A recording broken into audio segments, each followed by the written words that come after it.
Good morning, students. Today we will start exercise 3.4 of chapter 3rd data handling. So हमारे exercise 3.4 का first question है tell whether the following is certain to happen, impossible, can happen but not certain. Question first में हमें कुछ events given है first, second, third and fourth and fifth part में हमें बताना है कि जो इवेंट्स है वो सर्टेन टू हैपन है, इम्पॉसिबल है, can happen but not certain events हैं. तो देखो सर्टेन टू हैपन क्या होता है कि वो इवेंट्स होके रहेंगे, वो निश्चित रूप से वो इवेंट हो गई. इम्पॉसिबल का मतलब कि वो इवेंट होने की कोई भी गुंजाइश नहीं है, इम्पॉसिबल इवेंट है वो एक. और can happen but not certain कि वो इवेंट हो सकता है पर निश्चित रूप से वही इवेंट हो ये ज़रूरी नहीं है. फर्स्ट पढ़ते हैं you are older today than yesterday. तो ये इवेंट कैसा है? It is certain to happen. ये तो होकर ही रहेगा, ये तो निश्चित रूप से होगा कि यस्टरडे के कंपैरिजन में आज हम कैसे होंगे? ओल्डर होंगे. सेकंड हमें गिवन है a tossed coin will land heads up कि अगर हमने किसी कॉइन को टॉस करा तो उस पर हेड आने की संभावना है क्या? तो ये इवेंट हो सकता है पर ज़रूरी नहीं है कि हेड ही आए, टेल भी आ सकता है. अगर हम किसी कॉइन को टॉस करेंगे तो उस पर हेड भी आ सकता है, टेल भी आ सकता है. पर अगर हम सिर्फ ये कहें कि सिर्फ उस पर हेड ही आएगा तो ये पॉसिबल नहीं है. तो it can happen but not certain. हो सकता है कि हमने कॉइन को टॉस करा और उस पर हेड आ गया तो it can happen but not certain. निश्चित रूप से उस पर हेड ही आए ये ज़रूरी नहीं है. थर्ड हमें गिवन है a die when tossed shall land up with 8 on top कि अगर हमने एक डाई को टॉस करा तो उसके टॉप पर 8 आ जाए तो ये इवेंट इम्पॉसिबल है बिल्कुल. क्यों इम्पॉसिबल है? क्योंकि हमने डाई देखी होगी, डाई पर कितने फेसेस होते हैं? 6 फेसेस होते हैं.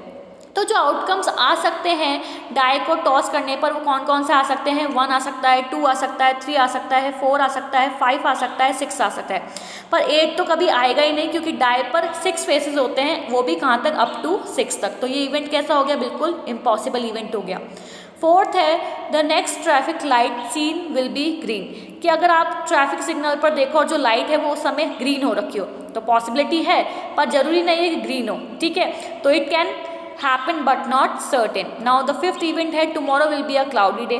कल जो है वो क्लाउडी डे हो सकता है, कल बादल हो सकते हैं, बारिश हो सकती है. तो चांसेस है, हो सकते हैं, पर हम पूरी गारंटी से तो नहीं कह सकते ना कि हो सकते हैं. तो it can happen but not certain. Now let's come to the second question. There are 6 marble in a box with number from 1 to 6 marked on each of them. There are 6 marble. 6 marbles एक box में जिस पर 1 से लेकर 6 तक number marked हो रखे हैं हर एक मार्बल पर.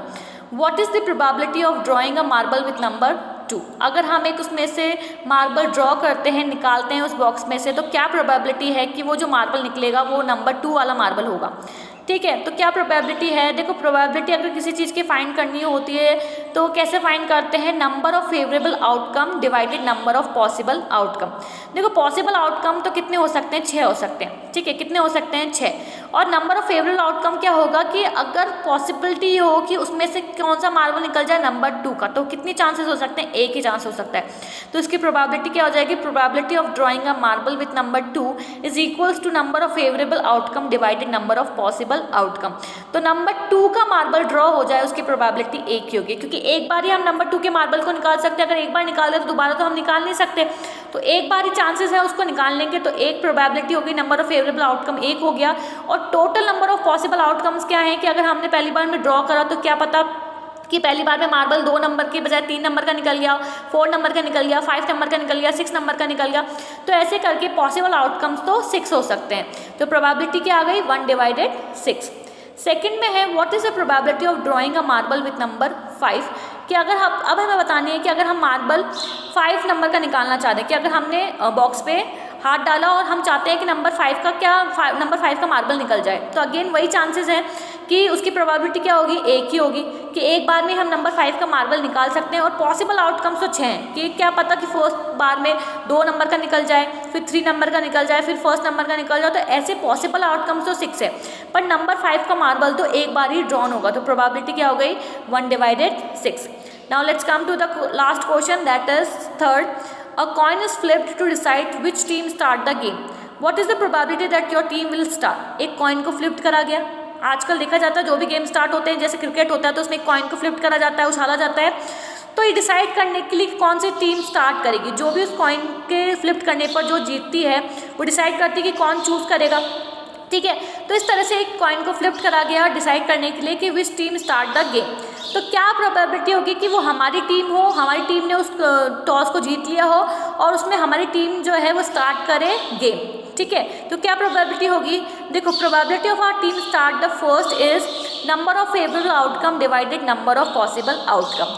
जो टीम है वो कितनी है, 2 टीम है। ठीक है, उसमें से अपना चांस आ जाए तो कितना बार आएगा अपना चांस एक बार ही आ सकता है। ठीक है, तो प्रोबेबिलिटी क्या हो गई 1/2। तो इसकी प्रोबेबिलिटी क्या हो जाएगी, probability of our team start the first is 1/2। तो ये थी हमारी एक्सरसाइज 3.4। यहाँ पर हमारा 3rd चैप्टर खत्म होता है। नाउ नेक्स्ट वीडियो में हम नेक्स्ट चैप्टर डिस्कस करेंगे।